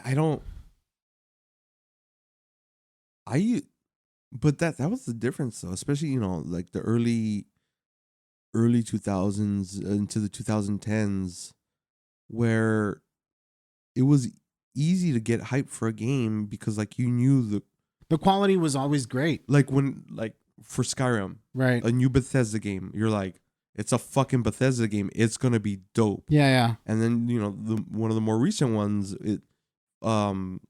Starfield, you're like, it should be dope. It's in space, and it would happen. You know what I mean? The Suicide Squad games. What is it? Rocksteady, yeah. They fucking killed it. Honestly, I knew that shit was gonna be a fucking turd. The moment that they said they were gonna do a live service game with that shit, I knew it was gonna be trash, dude. Rocksteady was another one that very, very fucking like disappointed me. It's like nobody's asking for this, dude. Yeah. Nobody's asking for a live service game with this. You don't have to do this. Like if you want to make a multiplayer game where people can join in your instance to play, then make a multiplayer. Then make a multiplayer game, but don't fucking make this live service shit because nobody's asking you for this. And you could tell that they were trying to do that shit. I hated it because like they were trying to make it into this whole fucking like RPG-ish kind of elements into it with the armors and stuff like that. It's like nobody's asking for this shit, dude. It doesn't need to be this. You told people you're making a shooter, and now you're trying to fucking change it. Yeah, just give them what you promised. Yeah, exactly. That was very disappointing, especially Rocksteady, because Rocksteady. I mean, fuck. All the Batman games were fucking. I need to go back and do Night, but those first two games, I honestly, dude, I've never really played a fucking games that perfect in terms of story and shit like that. Right? They were so fucking good. Exactly, dude. Like, so fucking good. Like to the point where like I'm the kind of person where once the main storyline is done, 9 times out of 10, I'm done with the game. Yeah, you're done. I went back to try to get as many of those Riddler trophies, right? Everything, because I was like, I want to be in this fucking world still. Yeah. It was so, and a lot of it was because it was Batman, but because they did them right though. Yeah, you know what I mean? Like did it. It had that classic feel of like the PS1 era where you had to like go hunt for dude. Shit, it felt like they felt like games used to feel back in the day. You know what I mean? Right, like there was. I don't know. I don't even know how to describe it. It was just a fun, enjoyable game, you know? Mm-hmm. And Rockstar is like another one for me where it's like, I've always enjoyed the Grand Theft Auto games. When they started going online, I wasn't into it just because fucking those servers fucking like they attract the most toxic fucking people ever. And Red Dead is kind of like that.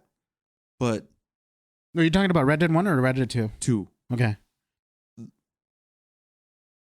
I know their thing is Grand Theft Auto, what is it, 5 right now? Mm-hmm. Because that's their money thing. There was enough room for Grand Theft Auto 5 and Red Dead 2. Yeah. And Red Dead could have been just as big, if not fucking bigger. You know what I mean? Red Dead 2 could have been fucking the game they could have been milking for the next 10, 15 years that they were doing with fucking Grand Theft Auto. But they decided, and I to an extent, I understand. Listen, companies are always going to do what they feel it's safe for them to make money. And GTA 5 was the one that was like literally making them their bread. They're not like Bungie, who decided to create a new IP just because they got bored of working on Destiny 2. I know, but like, but the thing is though, like, look, Grand Theft Auto is always going to sell. Like, it's always going to make its bucks. But it's not going to, dude, Red Dead was a fucking cultural juggernaut, bro. I mean, it is true. That is true. And I'm sorry, but you're never really going to get that with a Grand Theft Auto. Right. Not outside of the gaming community. Yeah, definitely. But I remember fucking, especially because since it carried in through the pandemic, motherfuckers were like, certain companies were doing Zoom calls in fucking Red Dead because everyone had it. And so they would posse up at the camp. I remember fucking seeing YouTube videos like they would fucking run their Zoom meetings through that shit. No fucking way. Yeah, dude. That's because funny. they're like, certain teams are like, we're all on this game anyways, and they were still fucking working, just sitting around in character in their camps, just talking about work and shit like that. That's fucking hilarious. It was fucking dude. crazy, bro. That's hilarious. I never thought about that. It's rare you get like such a fucking cultural, like, especially out of a game like that. Yeah. Dude. You know what it was though? I think for them is like, because of the expectation they got from GTA 5, they were expecting the moves to be the same with GTA with Red Dead 2. And when they noticed that it wasn't the same, they were like, yeah, we're fucking dropping it. You get me? Like, that's one of the things that I hate about big corporations like this, is that they expect the next best thing that they create to surpass the one that they did before.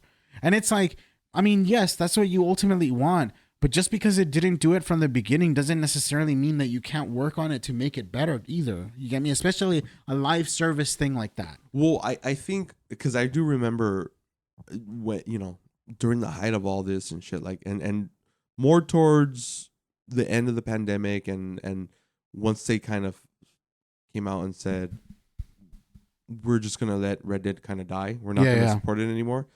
And I think one of the problems is because they kind of backed themselves into the corner in terms of, they set it up in a time period where it's very specific, right? And when you have something like Grand Theft Auto where it's modern day and you're just, your character's doing whatever, but with all the updates, now you can buy fucking jets and tanks. Yeah. There's only so much you could do with like the live service with Red Dead, which I get, but there you could have still made money off of it. Like, you could have still, they're even just like fucking, like their little, like their seasonal events, dude. Like, I remember people kept fucking begging you, just do an Undead Nightmare again. That's all they want, and they never fucking did it. But they would have made bucks. They would have made bucks out of it. Yeah, bucks off absolutely, of it.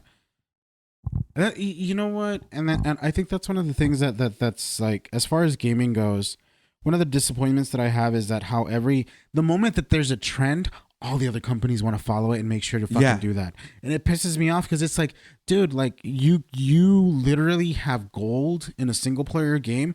Why the fuck are you chasing some multiplayer bullshit that's not really, it's like when Dead Space 2 released with the multiplayer mode, and then all these other games that were like originally fucking single player games needed to have some sort of multiplayer mode for people to play in, because the publishers were like, yeah, we need to make money out of this, and this is what's fucking like what's hitting. This bullshit, dude. Like, you literally took resources away from something that was already great, only to add some sort of feature that nobody asked for. It's like stupid shit like that. So like, I think that at least for Red Dead 2, even though the online thing maybe did not hit as hard as they wanted to, they could have kept the story going on for that game, like added expansions or something like that. Like, if people were looking to have a fucking Undead Nightmare kind of bullshit again, you should have just given it to them, dude. Hell, dude, like why? Like, people are telling you that they will pay money for this, and you're like, nah, fuck you guys, like you're shooting yourself in the foot. as a company who wants to make money, why the fuck wouldn't you want to make that money? And it's funny because I remember, we would be in fucking like our party chats and shit, playing the game and talking about it, and we'd be like, dude, like there's so much content that you can still add within the like. Make a fucking rancher role. Make a train thief role. Let me be able to buy a fucking house. If I can do it in GTA, why can't I buy a shack here? Yeah. Like there's shit we can, and like the community would fucking constantly tell them this is what we want, and they did some of it, but after they're like, nah, we're just gonna stick with GTA 6 now. Yeah. And it's like, I mean, I get it. You gotta allocate your resources to where they need to go, but like. They decided to let that fucking game die way. You know what I mean? If you're like at that point, if you're not gonna be concentrating on the multiplayer aspect of it, then don't fucking add it. Don't focus on the story. The story was great. Like, don't get me wrong, the story for fucking Red Dead 2 is great. Just focus on that and just like, because time and time again, sales have shown that single player games will fucking sell if they have a really good story. 100%. Like, and you know how like there's a bunch of fucking CEOs from these publishing companies that are like, oh, people don't want to play multiplayer, they don't want to play single player games. Bitch, God of War Ragnarok sold fucking units, you know? Like, that's a single player game, dog. Well, even fucking Red Dead, right? So the 2, when they announced it and everyone's like, John Marston's not the same main character? Fuck this game. We don't give a fuck. And what happens? He's fucking everyone's favorite. Why? Because he was a good character and the story was great. Right. Like, that's all you need. Like, you're going to have haters. You're always going to have haters. What you need to do is fucking give them a reason to shut up. Yeah, exactly. And they did it, and they're like, oh, we shut everyone up. I'm like, you guys are... I would say that Arthur Morgan's character was so much better than fucking, like, John Marston to me. Yeah, but I will give Marston a little bit of a pass because I don't feel like up until 2... that whole story and those characters were as fleshed out, because you go from Red Dead Revolver and then you go to Red Dead Redemption, which is like sequel but not sequel kind of thing. I haven't played Red Dead Revolver, so I haven't either. But they're not really connected other than in name and shit like that. So it's like, yeah, you have Marston there, but the storytelling was like at a different level. You know what I mean? Like, it's not, and people are just gonna fucking want Marston because it's what they're used to. Yeah. But it's that thing where, you know, how you it's say, in the like, same way in the same vanity for like The Last of Us 2, where people were pissed off that Joel got killed off. Yeah. But you need, like, that's part of storytelling, dude. Yeah. That's part of, you know, say fucking Morgan. Everyone's like hated him and everyone's fucking crying because he dies and shit. Spoilers. But I mean, like, John Marston dies in his fucking game. Yeah. And like, I mean, all fucking Westerns have that sort of fucking story where the main character, there are no real happy endings. There are no real happy endings. And like, I was expecting this to happen in this game too. And it's like, and honestly, it's like the fact that you see it from the beginning when it starts happening, like when he caught the fucking without you even realize that he caught it, and then like how he starts to degrade over time, and it's like, you know what? That's fucking phenomenal, dude. Like, you can't shit on that story. You don't. You can't. And it's like, it's such a great story that it's like, that's the reason why it fucking sold. You get me? Like, it's a gut punch. Yeah, it's a fucking hard gut punch. Because there's nothing you can do to avoid that. Mm-hmm. All roads lead to him dying. Mm-hmm. And no matter, and then the thing is, like, because there's like I think there was like moments where you could kind of like try to redeem yourself, right, with the mechanics in the game, you know. And well, yeah, there's the good level. You're either good, bad, or whatever. Yeah. And so it's like, it doesn't matter. But yeah, whether you're an evil piece of shit or you're a fucking saint the whole time, you always end up in the same spot. It's futile, but it's like. But it's like, it's kind of like, it gives you that sort of like thought, like, who do you want to be remembered as? Yeah. You know? And even then, it's still like, even that mechanic of the, you know, the playing as a good or a bad or somewhere in between, that still gives you so much fucking replayability. Right. Because you're going to get different, like interactions. Yeah, definitely. So it's just, but they don't, and I think a lot of it has to go to, with everything, I'm starting to notice it a lot more in video games. Like with movies and shit, there's no attempt at innovation anymore. Yeah. It's just whatever's out there. Let's just try to keep copy it because it works. Yeah, that's what it's kind of devolved into right now, and then that's one of the things that like as the innovation in video gaming is very, very like indie games are the only ones that are doing that. That's what I was gonna say. Yeah, indie games, and like that's one of the things that irritates me about this because like quite frankly, like the only people that I can trust to deliver a good story right now, Naughty Dog, Rockstar, and Santa Monica Studios from Ragnarok from fucking God of War. Maybe CD Projekt Red. I mean, yes, because I mean, Cyberpunk's story is a really good delivered story. It's just the game like mechanics and just the state of the how the game was originally released was shit. Okay, what about Bethesda? Story wise, Bethesda games have always been like whatever stories. Like Okay. don't get me wrong. Like I'm not saying like they're okay. Let me put it to you this way. If the companies that I just mentioned, I see what you mean in terms of stories. They're like Bethesda is like a step below them. Yeah, you get me. Their story is very general. It's a pick your own adventure kind of deal. And the thing is like even then some like your selections are still very like very bland. Very, I know what I get you. That's one of the reasons why New Vegas is loved so much because it's like literally you can do whatever the fuck you want in there, and then like the story, just like the lore, everything that you're given from there is just so expansive. You know, I gotta say those are the only companies that I can think of the top of my head that I would trust with story delivery, because quite frankly, like I don't expect Activision Blizzard to fucking give me some fucking compelling story. I don't expect EA to give me some sort of compelling story, and I don't expect Bethesda honestly to give me a compelling story either. What about I don't know the name of his company. I don't even fucking played any of his games, but Kojima's pretty good about stories. I would have said Square Enix. Kojima is very niche though, and yeah, but you know what? I will admit that his stories, like, or at least like the presentation of his games so far, and the stories that they are good. I'm not saying that they're bad, but I think it's like it's very okay. You know what? I won't even say good or bad. They're original. They're definitely original and very niche though. Yeah, it's definitely not my taste, but I will give him his flowers. Like he does. I can't. Yeah. I will give him his flowers, and that's like I feel like it was a missed opportunity when they didn't let him do Silent Hill. Imagine what he would have done with Silent Hill, and then he has his game coming out called Overdose. Have you seen the trailer for it? No, I haven't. Well, it's like it's a teaser basically. I don't know who the fuck the actress is, but she's like in this fucking room and she's hearing like fucking shit. Dude, it looks like it's going to be like a really good horror game. Like at least just the vibes from that. You get me? Doesn't he also still have mail delivery fucking simulator one coming out, part 2? It already came out, dude. It did? Yeah. What the fuck is it called? Death Stranding? Yeah. Yeah, that shit came out like fucking like, dude, it's getting ported to PC already. Are you serious? And it usually takes a year for it to get ported. That shit came out last year, dog.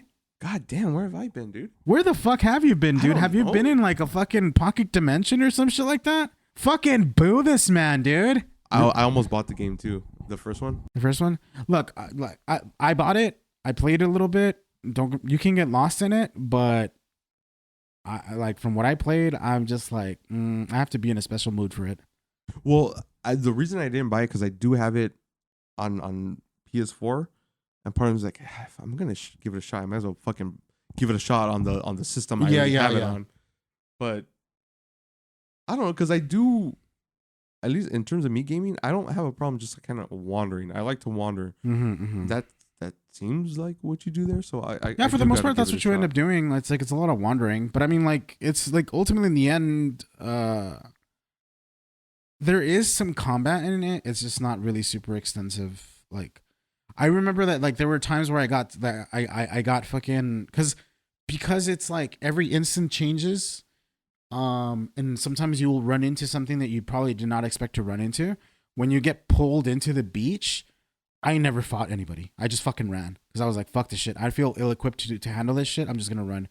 But it's some crazy shit, dude. Like when you get caught by one of the BTs, they fucking pull you and drag you into the beach. Oh shit. And like it's crazy, and then the babies in the background just fucking crying. You're like, shush, hush, hush, while you're getting pulled into this fucking like interdimensional shit. It's like, shush, baby, where it's all fine, it's all good. That's fucked up. Lou, because the baby knows where it's going. Yeah, the baby knows. Like Epstein Island. You just hear that He shit? knows. And then like the baby's crying throughout the whole fucking thing though. Even in combat, I think at least the interactions that I had. And I'm like, dude, you're getting annoying. Shut the fuck up, dude. I was gonna say because I do remember when the first game came out and they were showing some of that stuff, and some of it was the baby crying. I'm like, is this a thing throughout the game? Like, when I'm like, because if it is, You don't have to take care of the baby in that aspect from what I've experienced, but the crying happens when you're starting to get attacked. That's what I'm when saying. When you get pulled in. That's what I'm saying. Like if it's one of those situations where like I'm in a crazy situation and this motherfucker starts crying, like I might just point the gun in the direction of the baby. Yeah, and shoot I'm him. like, I don't know if I want to hear a fucking baby crying. Does that do something for you? Like does it kind of like? No, not necessarily. It's just because I guess like through past experiences, there's been where people just let their fucking kids cry and it just grates at me. Mm-hmm. So especially when it's something like a game or something, when it's like part of the mechanic or like I'm expecting it. Right. It's just like I'm already bracing to be annoyed. It's to be like something. Yeah. When it's a real baby, I'm like, it's a fucking child. Like, yeah, I'm annoyed, but it doesn't know necessarily why. You know what I mean? Like, yeah. But when it's a game, I'm like, this was a conscious choice. Yeah. By a fucking grown ass human being to piss me off. Yeah, definitely. I mean, they're doing a good job about it, but like, goddamn them. Yeah, but I mean, like the state of gaming right now, I don't know, dude. I don't have a lot of confidence in like I haven't been excited for games that much, and right now I'm only excited for Resident Evil 9. You get me? Like that's how sad it is right now. Monster Hunter came out like what last year? I didn't buy it. I know. I wanted to get it too, but I'm like, I don't like know. Honestly. I don't like. I'm not. And you know what's crazy? When Wilds was when that just. Sorry, let me interrupt. That game had a lot of on PC at least had a lot of issues too. Really? Yep. Wilds is the one that just came out, right? Mm-hmm. What was the one that was Monster Hunter World or something? World. Okay, that's the one I got. I remember when that one came out, there was huge fanfare for that shit. I don't remember that same amount of fanfare for Wilds. Like I remember like it was kind of hyped up, came out, and then just kind of disappeared. Because Worlds sold its or kind of like what you call it was being like portrayed to be like a very like mainstream game for people to play, so like it was inviting new players, and don't get me wrong, it was in a sense, but the combat still is very difficult, and it's not new player friendly or noobs. That's my thing, is I can't get used to that combat. No, I'm just bad at that game. The combat is very fucking good difficult, at that. dude. It's hard, like just I don't know if you know what the monsters are called, but the Anjanath, just the basic fucking iguana thing. I can handle that. That's as far as you go. Maybe something a little bit bigger, but I don't know because I tend to run from everything. I'm bad. You never fought a like not even a Nergigante or a Lavasia? Oh no, I fought him, but not by myself. Oh, not by myself. The only time I fight him like by myself is when I'm playing with a friend that is being very serious about the game. I'm like, oh, look at that. I'm going to go play with it. And it's like Devil Joe. I'm like, what the fuck are you doing? But like, I know what I'm doing. I'm going to get myself killed. But to play solo, because I can't. I don't have it in my, like, a lot of it has to do with like the building your armor and all that shit. Right. And like learning. I just don't have, maybe I do. I just need to set, my mind to it and like focus on it. But that's always been like a weak point for me of just like building shit like that. And because I don't, and then fucking having to sharpen my weapon in the middle of fucking combat? Who does that? Who the fuck does that? You know what? Like, you know what's crazy though? Like, we like to think of like the Dark Souls being like the very first, like, kind of like difficult game to be like, no, Monster Hunter World was. Monster Hunter World like is the one that has that sort of difficult combat where like you need to learn patterns and movements before you're able to like finally defeat a monster. I'll say Monster Hunter World is just difficult, almost for the sake of being difficult, where the Dark Souls style of games are just oppressively difficult. Where it's like, you'll eventually get these fucking motherfuckers, but at least on my end, it feels like Monster Hunter, it's like, this is as good as you're going to get. If you haven't mastered it at this point, you're not going to fucking... Well, I mean, like, here's the thing, though. So, like, Like for the Dark Souls games, it's like every monster is something that's gonna be able to fuck you up. You Yeah. get me? But in Monster Hunter, in particular, you can fuck up all the small ones all you want, Yeah. and it's not gonna be much of a fucking taxing thing.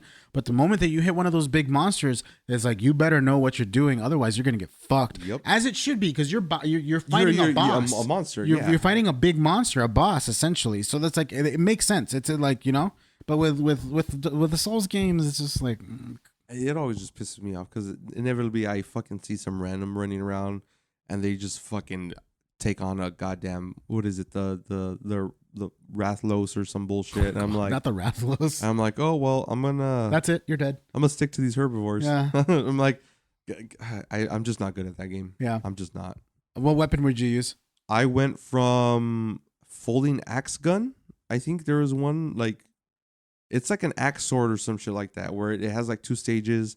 And then I tried like the dual wielding fucking swords. I tried the scythe fucking weapon. Isn't there like a scythe for one fucker? Oh no, that's the cat. The little cat has the scythe. The great sword kind of fucking sword. I tried that. And then I even tried, which one's the one with the gun? It was a bow. I don't know what it was. Or some shit. I tried that shit. The only one I was kind of decent with was like that weird switchblade axe. That's the one that I would use a lot. Yeah, that's the only one I was decent with. Yeah. I love the switchblade axe. It was like the best thing for me. Like the combos, learning how to do the combos and just that was. releasing. And I got decent with that Yeah. because I was able to like latch onto the creature. But I'm like, I can't fucking take anything down on my own. Mm-hmm. I'm just not. One of the things, like as far as like Nergigante goes, like I would build up my charges, and then whenever I noticed that his spikes were really, really like getting there, I would just fucking release it on him and just break them all apart. Because the moment like Nergigante's like thing is like you break his spikes, he gets stunned, you could just fucking rail on him, and that's it. Yeah, that's it. You fuck him up. Devil Joe was a fucking bitch though. I don't think I've played with anyone where we actually like killed him.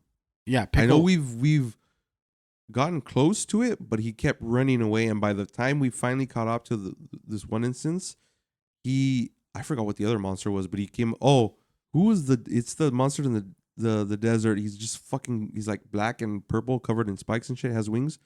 The Diablos. Oh shit! He came across the Diablos, and they started throwing down, and we went in, and then, I ended up dying. And then my buddy was like, "What the fuck? How did you die?" And it's like, the Devil Joe's almost dead. And I'm like, "Well, I'm just terrible." But we just let them fucking do their thing because it was just. It gets chaotic. I was no help. No, like, but that shit gets chaotic. No, I know too. it does. Like when it's like two monsters fighting against each other and shit, and you're trying to fucking like take one out. Yeah, and Diablos are fucking annoying as fucks too. Like I hate them so much. I like breaking their horns though because they look that's just cool. Yeah. God damn it, dude! Now I want to play Monster Hunter. I kind of want to play it too. Yeah, like I don't like. I wanted to buy Wilds, but then like when I heard all the shit that was going on with it, I was like, nah, it's probably best I just fucking avoided. Plus, I don't want to have to because like I mean, I played World for such a long time just to get the mighty jewels, dude. Holy fuck, dude! How much grinding I had to do, and it's like. And it's all based on chance, and it's not like there's no pity rolls or anything of that sort. And I was just like, God, I needed to get 3 of them, dude. And those jewels were so fucking rare that I was just like, I don't even fucking want to do this, dog. You know, it was just that bad. But like, I still did it. I don't want to. I don't want to, I'm gonna do it. But I did it. I don't want to fucking do this shit, but I'm gonna do it. But other than that, I just can't think of anything else that I want to play other than Overwatch, honestly. Yeah. New game wise, I don't think there's anything I don't even know what's out. But like there's fucking games I haven't even touched. One of them's what is it? Was it Becoming Human or Almost Human, something like that? Once Human. Yeah. I don't remember what the game is, but I do remember watching someone play in it, and it looked weird. I'm like, I kind of want that game. I think it's multiplayer. I have Ark Survival, which I do want to play, but I own it, but I never really got into it. Again, it's a survival games that I can't really get into it. I don't like the survival games where, and I know it's fucking sound like being a pussy and shit, but like where I can just log off and then lose all my progress. Oh yeah, no, that makes sense. I'm like, yeah, I'm gonna spend all that. Yeah. That much time in. I mean, I get it or whatever, but like, I don't know. Yeah, I still got fucking games I gotta play and shit, but I don't know, dude. We'll fucking see. I guess the only other game that I'm kind of like looking forward to right now that I'm gonna play hopefully soon is there was this game called Crisol, and it's like a Resident Evil 4 slash Bioshock kind of inspired game. And I'm like, this looks pretty good. It's a double A game, so it's like it's an indie double A game. So I'm looking forward to playing that shit. That should look kind of like Resident Evil ish. So I'm like, all right, cool. I'm down with that shit. You know? I think that might be the move now. Is just more indie games. And More shit. indie games, yeah, because like those are the only people that are willing to go the distance for it and like actually, you know, Well, even just take risks on Yeah, their take fucking risks, games and yeah. their stories and shit. because I mean, like one way or another, like they're like whether it makes it or not, you made it and that's it. You know? I mean, shit. What was it?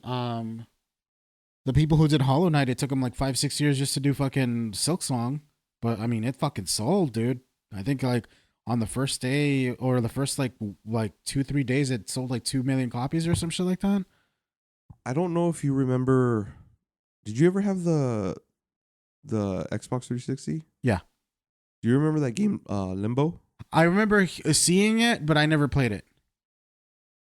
That look, it never got like fucking crazy, but I remember when that shit got kind of fucking popular Yeah, and shit it for did, just being it like did. a little side scroller kind Yeah, of game. yeah. That shit was fucking cool. Yeah, dude. absolutely. Yeah. Like you don't get games like that anymore. No. Especially off of like consoles and shit like that. Mm-hmm.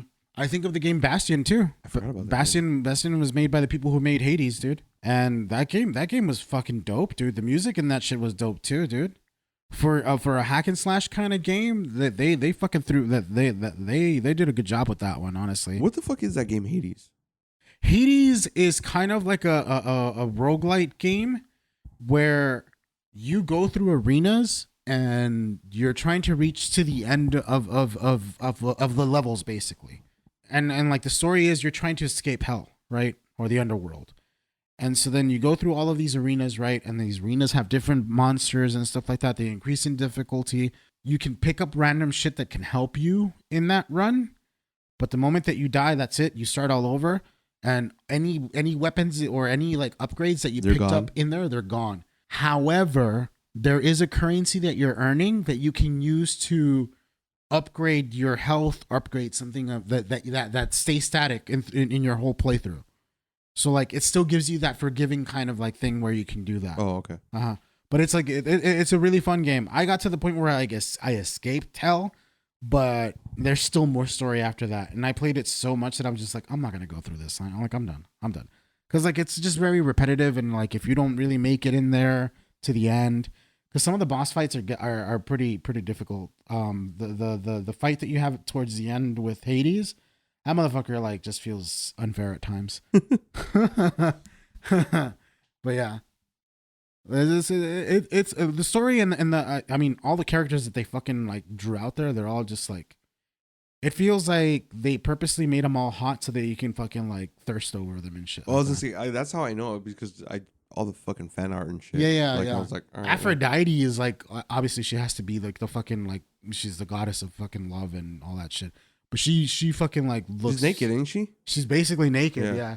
I mean, like her hair's covering her fucking Yeah, her body parts and stuff like that. But like she's because I know when I seen the character of Hades, I'm like, that's what fucking Hades looks like. I'm like, damn, bro, like if that's what they made Hades, I fucking can't imagine like what the like everyone else looks like. Yeah, because they're all fucking just like beautiful ass looking characters. Yeah, everyone's fucking just looks like. I mean, I like how like they made them look attractive enough to where like even if they're like entities that would normally not be considered attractive are still like someone like they're not necessarily hard like super attractive, but you can see someone like falling or like they're conventionally attractive. They're no fucking Sephiroth or Cloud. Yeah, like exactly. They're average. Like Hades looks like an average dude. Yeah, just like a good looking dude. You know what I mean? Like, exactly. I mean, like you look at fucking they have Dionysus in there. That motherfucker looks like just like some fucking handsome dude like that's probably a hippie or some shit like that. You get me? Like it's some crazy shit. Athena looks fucking hot. Like I'm like, good God, woman. I don't think I've seen her. And then even like the harpies, or what are they called? No, Megara, Tisiphone, and the other one, the three sisters. Oh, the Fates, aren't those The the Fates, Fates? yeah. Those three look fucking kind of like conventionally like attractive and shit. So it's fucking crazy, dude. That's a little too far. I don't know. They should always be ugly. I- Well, that's what I'm used to. At but least. that's what I'm saying. Like, is that sort of situation. But I think we should kind of end it here. Yeah. Yeah. You know what was kind of ironic? Benji's not here, and this is probably the most we've ever talked about video Right? games. Right? Oh man, Oh no. it was either that or Star Wars. That is true. I mean, and then me just like getting bored of Star Wars and just be like, you know what? I'm done with this shit. Ah, All right, man. Where can they find you? All right. Well, you can find me on Twitter at Nabiscus138. You can, assuming it's still up, send us a message at Pigs in a Podcast on Twitter. You can email us pigsinapodcast@gmail.com. Will, where can they find you? You can find me on Twitter and Blue Sky at Chubby Chaser Pro, or just search up Chubby Chaser Pro. You'll find me. You can find me on Twitch, Chubby Chaser Pro. I'm streaming every Tuesday, Thursday, Friday. And then you can follow me on YouTube, Instagram, and TikTok, Chubby Chaser Pro. I'm posting reels. And I'm also posting all of my VODs from Twitch into YouTube. So if you ever want to watch those things, they're there. And yeah, that's about it. You can find Benji in federal prison for the horrible things he did to the children Oh, no. on that island. Wow. All right. You guys have a good one. Good night, everybody. Bye-bye.